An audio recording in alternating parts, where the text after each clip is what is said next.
When you think of the region of Kalos, you think Paris meets Pokémon. Now imagine that entire city and all its rooftops, alleys, and nightlights turned into a battleground. That's what Pokémon Legends ZA promises. Time to find out whether this new take on Pokémon truly evolves the series or just reshuffles it. Let's check it out. Pokémon Legends ZA brings us back to the Kalos region, this time centering entirely on the vibrant streets of Lumiose City. Developed by Game Freak, it continues the Legends sub-series after Arceus, combining real-time combat, open city exploration, and the return of Mega Evolution. You know, I didn't realize Game Freak had such a history with the Pokémon brand. I mean, my goodness. Game Freak isn't just tweaking the formula, they're rebuilding it from the ground up. If you play Pokémon, who's your favorite? And why is it Gengar? So let's talk about what ZA actually gets right. The biggest win for ZA is Lumiose City itself. It's not just a backdrop, it's a living, breathing world packed with shops, side quests, and hidden corners that make it feel like a modern Pokémon playground. You can spend hours shopping for outfits and items, grab a bite to eat at a restaurant, visit a museum, check in at a hotel, or wander through half-finished construction sites tucked between districts. The photo mode's a fun distraction, filters, poses, and all that jazz, turning random moments into perfect snapshots. So far, I've spent around 45 hours in the city, and progress is questionable. I keep telling myself just one side quest, and somehow it's already tomorrow. I mean, there's just so many. And I easily get distracted. Lumiose City has that effect. It pulls you in, one distraction at a time, until you notice the main story's tapping its foot, wondering where you went. Then there's the real-time battle system, which completely changes the flow of combat. You're no longer stuck waiting for turns. You're moving, reacting, and finding openings mid-fight. It's punchy, adaptive, and way more engaging than the old turn-based rhythm.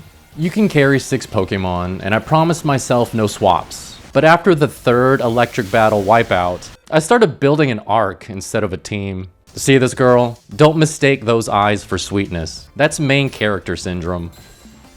I still can't believe electric types only have one weakness. I mean, what the fuck? Mega Evolution also makes a stylish return. Building up the Mega Gauge mid-battle and watching your partner transform in real time never gets old. It's nostalgic, yet fresh, bringing back one of Pokemon's best mechanics in a way that feels earned. Altogether, ZA feels like a confident evolution, proof that Pokemon can still surprise you after nearly 3 decades.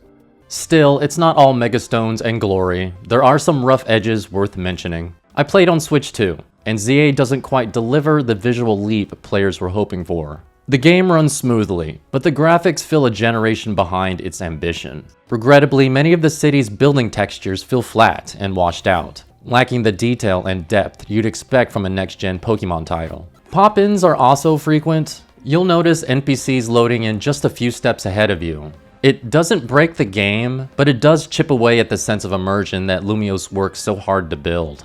And while the city is filled with NPCs, they rarely feel alive. Most just stand around or loop through stiff animations, more like props than people. It makes the city feel like a static film rather than a truly living world. It's reported that Pokémon Legends ZA had a production budget of around $13 million. Surprisingly modest for a global franchise of this scale. For a AAA title, especially one under the Pokémon brand, that's on the lower end, considering how much revenue each release pulls in. With a larger budget, Game Freak could have easily ironed out the visual flaws and delivered a more polished, modern presentation.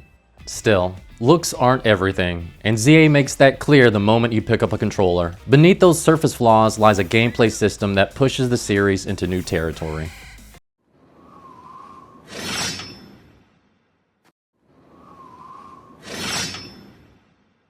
ZA breaks away from tradition with a fast, real-time battle system. Every move matters, and every dodge feels earned. You're not just playing turns, you're reading the field. With 230 Pokemon and 247 moves, there's endless room to experiment. Don't play it safe, mix things up. I say mix things up, but I always have my boy Gengar in my party. I gotta stick with the OG. What really makes the combat stand out is how Pokemon moves now carry weight and rhythm. Some start slow, others leave you open, so timing becomes just as important as power. It's not overly technical, but it gives battles a natural pace and personality. When an attack connects just right, it's satisfying. But land a perfectly timed detect? That's art. Or just do what I do. Cast Curse with Gengar, then run around until they faint. It works every time. Or most of the time. In tandem, these mechanics mesh so well, you'll wonder why it didn't happen sooner. But what's all that action without a story to tie it together? The story of Pokémon Legends ZA unfolds in a city caught between progress and preservation. A modern metropolis learning to coexist with the Pokémon that helped build it. It's a smaller, more personal tale, but one that fits perfectly within the towering skyline of Kalos' capital. As Lumiose City expands, tension grows between its human residents and the Pokémon being pushed out of their habitats. A few of those displaced Pokémon have gone rogue, evolving in erratic patterns and triggering uncontrolled bursts of Mega Evolution across the city. It's up to you and Team MZ to uncover the origin of these rogue Mega Evolutions before the situation spirals out of control. I played a male character, so my rival was Tawny, the leader of Team MZ. She's the idealistic kind of trainer who believes Lumiose's future depends on coexistence with Pokémon. Lita, her right hand, brings a sharp analytical edge to the group's methods, while Naveen adds a layer of sarcasm and reason. The group dynamic works, although Naveen is such a Kanari fanboy bro. You'll also meet engineers, researchers, and everyday citizens, all shaped by the city's rapid change. Out of all the characters, Emma is probably the standout, for reasons. She's the city's detective, always chasing leads and searching for someone. I haven't finished the game yet, but one question keeps bugging me. Why is Emma dressed like she walked straight out of Gantz? There is one criticism I have to mention about the characters, or really the game as a whole. As much as I enjoy text-based dialogue, it would have been nice to finally have voice acting, especially during major story moments. It's strange watching these dynamic cutscenes filled with music, camera movement, and emotion, only to read silence in subtitles. It's not a deal breaker, but when their mouths move and no sound comes out, it feels oddly disconnected. Game Freak has avoided voice acting in Pokemon games like ZA for years.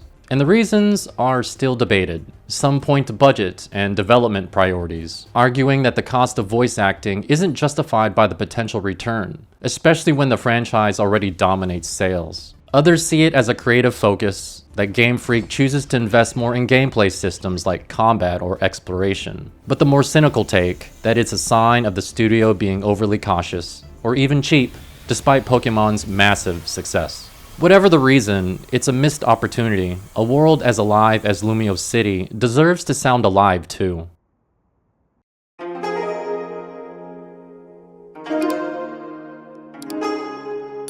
Pokémon Legends ZA doesn't hit every note, but it's the freshest the series has felt in years. It consolidates the world, shakes up the battle system, and reintroduces Mega Evolution with real purpose. I've got my gripes, but man, it's been a good time. The visuals could use a touch-up, and the lack of voice acting still feels like Game Freak's biggest missed opportunity. Even with those flaws, the heart of ZA beats louder than its issues. It's messy in places, magical in others, but always full of that old Pokemon wonder. Overall, it's been a fun experience so far, but the real question is whether it's worth the price. Nintendo's been catching heat lately for its pricing and business decisions, and with ZA's premium tag, that hesitation makes sense. It's a great adventure for longtime fans, but if you're on the fence, you're not alone, but I think it's earned a shot. Thanks for watching, and as always, remember to save your progress, because evolution's not just for Pokemon.